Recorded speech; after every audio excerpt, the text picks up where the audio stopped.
È il cosiddetto Terzo Veneto, quello che è stato pianificato e messo per così dire in rete, che guarda in particolare alle grandi opere ma anche al rispetto dell'ambiente e al trasporto pubblico. È un Veneto condiviso da tutte le amministrazioni locali che ora potranno ridisegnare il proprio territorio sulla base delle scelte prese con il piano territoriale regionale. Sono stati individuati grazie a un primo elenco, grazie agli architetti, agli ordini delle 7 province, gli edifici del Novecento, i più bei edifici del Novecento.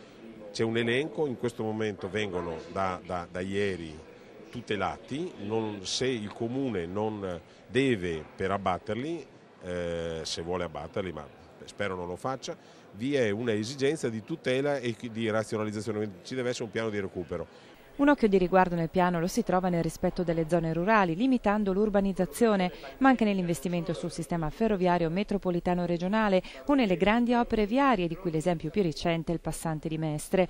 E l'ostacolo più grosso non sembrano essere i finanziamenti, quanto le lungaggini burocratiche e i vincoli ambientali, paesaggistici e culturali che ci sono nei diversi territori.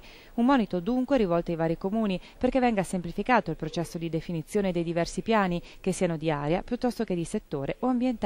Basta capannoni sparsi senza logica, basta aree industriali di ogni paese, quasi fosse uno status symbol avere l'area industriale, basta aree artigianali in ogni luogo, basta terreni agricoli che aspettano solo nell'interesse di chi li ha di diventare edificabili. Ma c'è una parte del Veneto che è destinata al nostro vivere meglio ed è quella che resterà agricola, mi auguro, con un'agricoltura anche sempre più fiorente.